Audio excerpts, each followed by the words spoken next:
Il arrive parfois que je me sente incompris au travail, dans mon couple, ma famille ou mes relations avec autrui.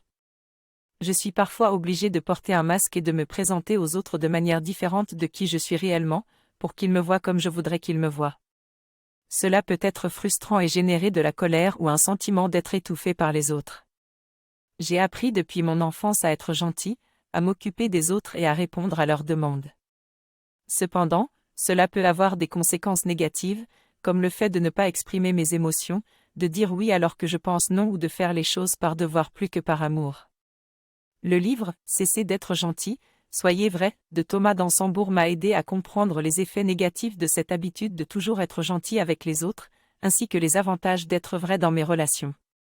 Pour y arriver, il faut apprendre à s'exprimer de manière assertive, sans être soumis à autrui ni agressif. Nous devons désapprendre nos habitudes automatiques et apprendre à être nous-mêmes dans nos relations. Pour éviter les malentendus, nous devons apprendre à communiquer de manière claire et négociable, sans critiquer ni juger. En somme, il est important d'être vrai pour établir des relations profondes et constructives, et pour éviter la frustration, la colère et le sentiment d'être écrasé par les autres. Je dois apprendre à mieux me connaître et écouter mes propres besoins et sentiments. Ce n'est pas égoïste, c'est essentiel pour construire de vraies relations avec les autres et éviter l'agression ou la dépression. Je dois sortir des 5 pièges de l'amour conditionnel, plus apprendre à être qu'à faire, mieux écouter moi-même et les autres, ne pas mettre mon estime dans le regard des autres, apprendre à dire non et ne pas être trop gentil, et enfin, ne pas chercher à contrôler les autres et leurs besoins. En travaillant sur moi-même, je peux devenir plus autonome, responsable et libre. J'ai du mal à être moi-même et à exprimer ma vraie nature, car j'ai peur de me démarquer ou de ne pas être accepté.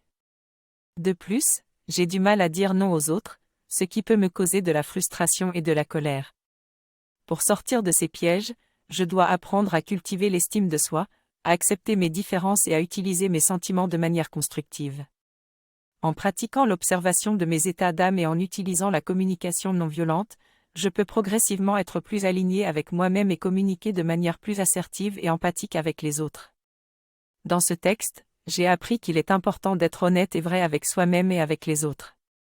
Pour cela, il est nécessaire de suivre le processus de communication non violente, qui comporte 4 étapes: observer sans juger, ressentir sans interpréter, distinguer nos besoins fondamentaux de nos idées, envies et désirs, et enfin demander ou agir pour satisfaire nos besoins. Il y a donc des pièges à éviter, tels que la peur de déplaire, la tendance à juger les autres ou à leur faire des reproches.